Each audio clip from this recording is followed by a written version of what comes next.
Hey everybody, it's Angela and I'm back with another process video, and I am just showing you some of the products I'm going to be using on this, and it's everything that's kind of honeybee or honey oriented because I'm going to scrap some pictures of a wild honeybee hive that's on our farm.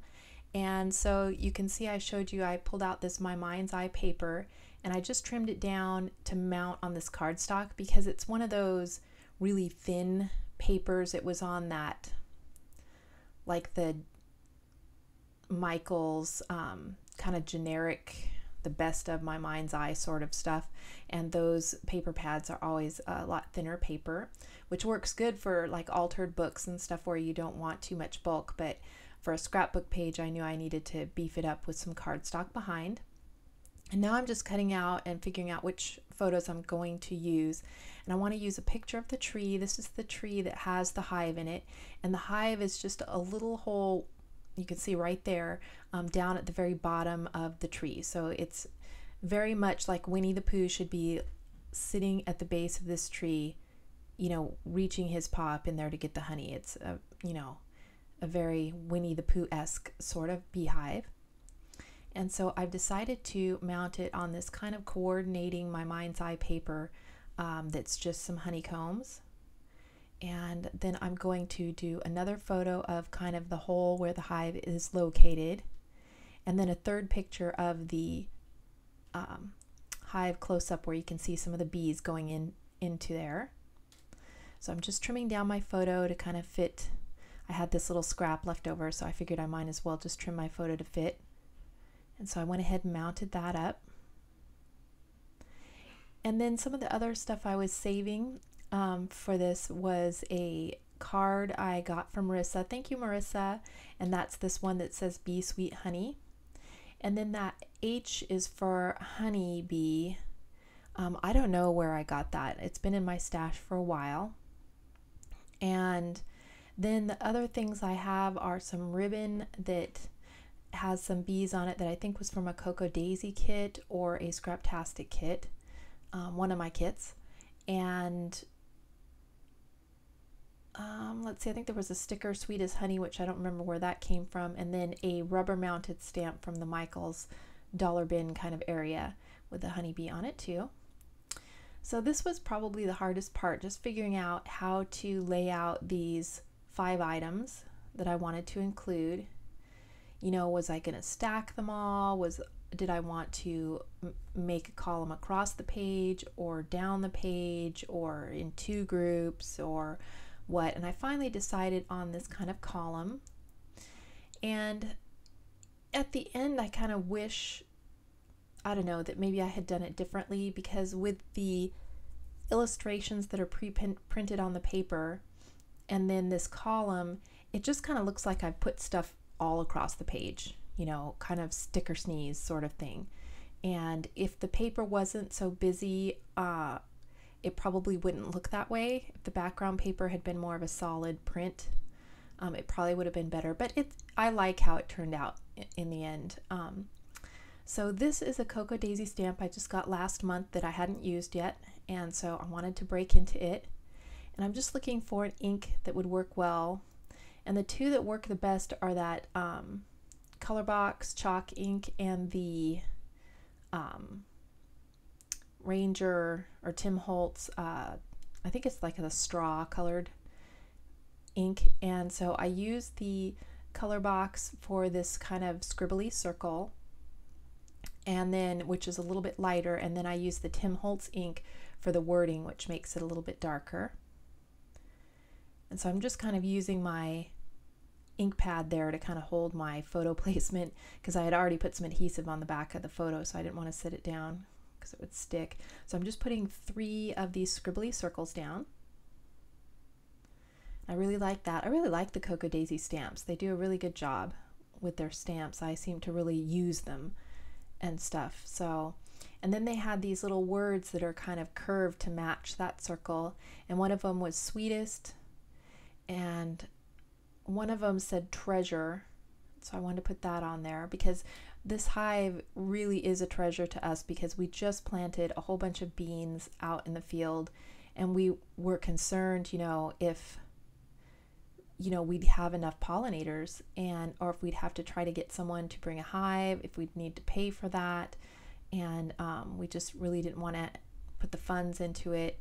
And so we were so happy to find this hive and another one farther up the creek on our property as well, that was a surprise to us and a godsend, because those bees are out working it right now. So it's going to be all of their hard work that gets the beans to come on, this 15 acres worth of beans. So between those two hives and then other hives in the area, there was, when we walked the field last time, about 2 bees about every 2 feet, 2 or 3 feet. So we're hoping that's enough for them to get to every flower, you know, so that we can maximize the yield on this. So we're hoping maybe next year we'll be able to bring in a hive or start some of our own hives, some extra ones, but we have to do a little research to make sure that any hives that we bring in don't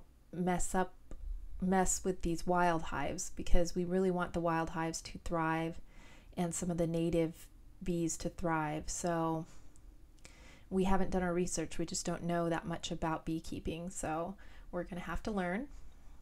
And so there you saw I put down some wood veneer bees that are, I think, from Prima, but I'm not positive on that. I've had them in my stash for a while. And then here's the ribbon that I got in one of my kits. I'm just trying to figure out if I wanted to put a flower in the center and then have a bee on each side. And then I decide to use them just as little flags kind of sticking out one side of the flower.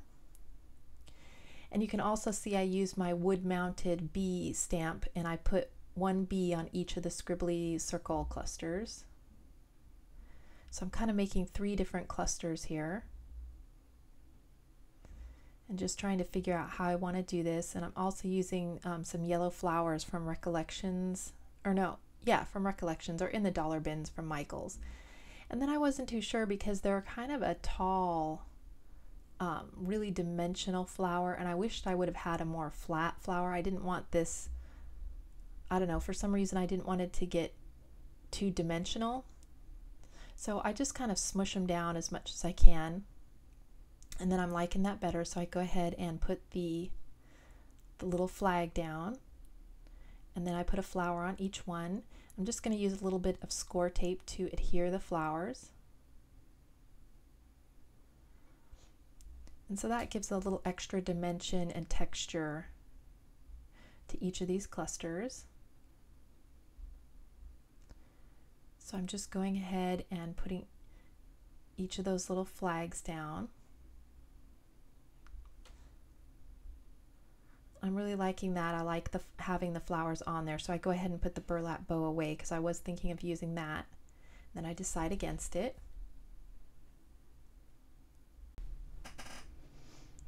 So I go ahead and I finish putting down my flowers. And I think that after that, I'm looking at it, you know, wondering what else to add.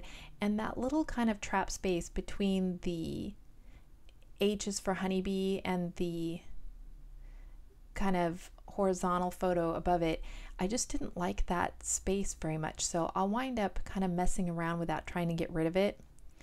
And so I'm thinking at this point, maybe I could put my title there, and that would help kind of get rid of that trap space area. So I'm going with these My Mind's Eye, or no, We Are Memory Keepers alphabet stickers, and I really like the color of them. It matched in really well. So at first I'm going to call it Beehive. And then I just think, you know, it's the first title I've done with these letters, and here I am using 3 E's and with only 2 E's left. So I go ahead and I change my title to be Wild Hive. And that way that will give me a few more options in the future. So I go ahead and I put them on wax paper so that I can move them around and figuring out my positioning. And I'm trying to cover up that little trap space there, but it looks a little smashed in that area. And so I try a bunch of different places, just kind of getting an idea of what I might want to do. Think about putting it at the bottom, far over at the left, still back into that middle area. But I really like it up here the best. And so I decide to go with that. And I put it down first, and then the wild covers up too much of that little bee on the flower in that illustration of that card that I got from Marissa. And I really want the bee to show, so I go ahead and I just move everything over a little bit, just so that little bee on the flower will show. And then I go ahead and I just kind of center the word hive underneath. So I like that. I love the color of those chipboard stickers there. Just worked really well. So now I'm still kind of stuck with that white space, which doesn't look so bad here now that I'm looking at it on the screen. But of course, when you're doing something like that, yeah, it's like completely different. And so I think about moving the H card up, but I'm not too sure about that. And then I'm looking in my stash to see if there's another wood veneer bee in there, but there wasn't. There had only been those 3. And so I couldn't put an extra bee in that space. So I'm thinking here, kind of moving the card around. So I'm taking the bee from down below and I'm putting that there. And that just kind of, I don't know what it is, but it kind of makes that look less like trapped space.